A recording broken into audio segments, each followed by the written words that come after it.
Hello everyone. Welcome to my channel. Please subscribe and keep watching more details.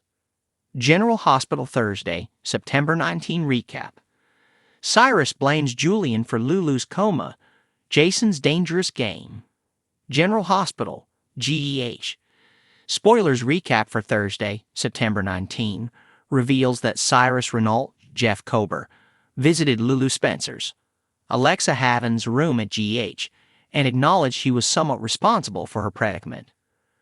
However, Cyrus ranted about Julian Jerome, William de Vry, botching the job and insisted Julian was really the one to blame for Lulu's coma. After Cyrus made a prediction about Lulu, somehow he left a tiny flower next to her. Donna Falconeri, Dominic Samprogna, came along afterward and found that flower, so he grew concerned over random people visiting Lulu and questioned the staff. Dant also stopped by Isaiah Gannon's, Wandy Wilson room, and explained that he used to be married to Lulu.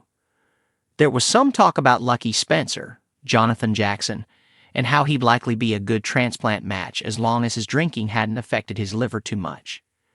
Later, Cyrus visited Isaiah as someone who liked to do the Lord's work and spread comfort at the hospital. Isaiah learned that Lulu was Cyrus' niece and joked around with him about sports. After Jordan Ashford, Tanisha Harper, picked up a burger and fries for Isaiah, she interrupted his conversation with Cyrus at GH. Jordan promptly kicked Cyrus out and explained to Isaiah why the guy was bad news. While Jordan handed over the takeout and helped Isaiah eat his fries, Elizabeth Baldwin, Rebecca Herbst, told Rick Hurst, that a romantic reunion wouldn't happen between them. Liz wanted to clear that up during their chat at Bobby's. Rick was grateful to just be friends and took what he could get when it came to Liz. Since Jocelyn made too many fries, she brought over a basket that Liz and Rick wound up sharing. Giovanni Mazza, arrived looking nervous and apologized to Joss for blabbing about Carly Spencer. Laura Wright, bedroom encounter with Sonny Corinthos, Maurice Bernard. Jocelyn assured Gio that she wanted the updates and voiced frustration over whatever Carly's involvement with Sonny was. However, Gio helped Jocelyn see that maybe she should just take a step back and let Carly make her own choices. After Rocco Falconeri, Fincar, came to the hospital, he told Dante that he had to see Lulu. Dante warned Rocco that Lulu had gotten sicker since he last saw her and tried to prepare him. Rocco held Lulu's hand by her bedside before giving her a pep talk and sharing some stuff going on at school. At a nightclub in Nairobi, Jen Sidwell, Carla Rhoda was with Holly Sutton, Emma Sams, when he noticed Anna Devane, Fanola Hughes with Jason Morgan, Steve Burton nearby. Sidwell suggested he'd never seen that woman in there before, but Holly faked jealousy and tried to put his attention back on her.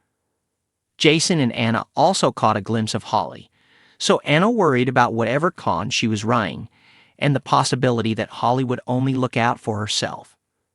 As Anna and Jason strategized, they discussed how they needed to get Sidwell's phone and copy the chip using something Jack Brennan, Charles Najur, gave Anna. That chip could offer the info they needed to find Lucky. Anna encouraged Jason to join the nearby card game and keep Sidwell busy while she dealt with the phone situation. When Anna approached Holly soon after, Holly quietly admitted that Sidwell wasn't aware they knew each other. Jason sat at the card table with Sidwell and spilled a drink on him so that Sidwell would have to remove his jacket. That gave Anna a chance to steal Sidwell's phone from the pocket, but Holly spotted the theft and chased after her. As Anna tried to copy the chip, Holly appeared and called her out for having a phone that didn't belong to her. Back with Jason and Sidwell, they kept raising the stakes at the card table. Sidwell hinted that people who didn't honor their bets ran into trouble, and then a nearby employee showed off the weapon he'd been concealing. General Hospital spoilers say Sidwell and Jason's game is about to get even more dangerous, so stay tuned. On Thursday, September 19, Port Charles was buzzing with tension and heartbreak, as various characters faced the consequences of their actions. The focus centered around Lulu Spencer's coma, which cast a shadow over the lives of her loved ones, while Jason Morgan found himself in the thick of a dangerous game. As secrets unraveled, alliances shifted, and tensions rose, the people of Port Charles were once again caught in a whirlwind of drama. ###**** Cyrus blames Julian for Lulu's coma ****. The day opened at General Hospital, where Lulu Spencer's loved ones gathered anxiously by her bedside. Lulu had been in a coma for weeks following the tragic explosion at the floating rib, and though the doctors held out some hope for her recovery, the prognosis remained grim. As Laura Collins sat at her daughter's side, visibly distraught, she couldn't help but hold on to a shred of hope. Dante Falconeri, Lulu's ex-husband, stood vigil, silently praying for a miracle that would bring the mother of his child back. However, the somber atmosphere was soon shattered by the arrival of none other than Cyrus Renault, whose menacing presence caused a stir in the hospital. With his usual calm yet sinister demeanor, Cyrus approached Laura and Dante. His cold eyes flicked between the two, clearly relishing in their anguish. "I know who's responsible for Lulu's condition," Cyrus said, breaking the silence. Dante's temper flared immediately, his hands balling into fists as he stepped forward. "You have the nerve to show your face here after everything? This is your fault, Cyrus. You're the one who orchestrated the explosion." Cyrus raised an eyebrow, seemingly unfazed by Dante's anger. "Not quite," he replied coolly. "The person who should be taking the blame is Julian Jerome." Laura's face went pale, her breath catching in her throat. "Julian? What does he have to do with this?"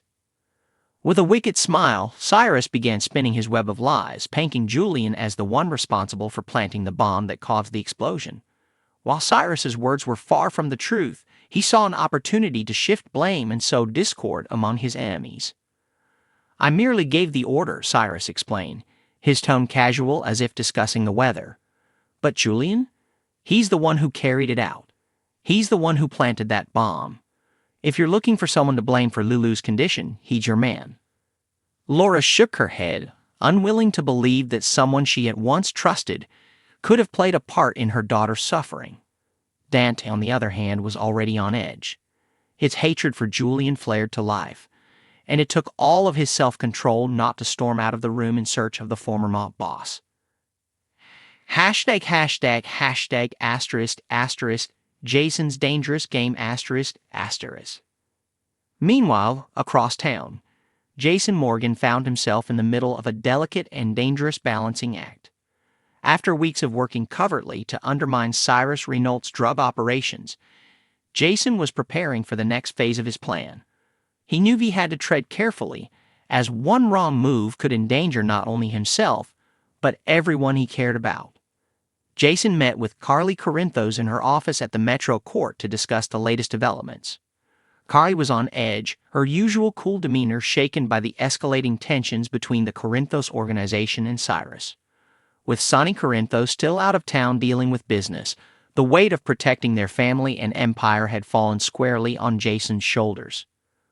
"We have to be smart about this, Jason," Carly said, her voice low but intense. "If Cyrus catches wind of what you're doing, it'll all blow up in our faces." Jason, ever the stoic enforcer, nodded. "I know. That's why I've been keeping everything quiet. But it's only a matter of time before we need to make a move."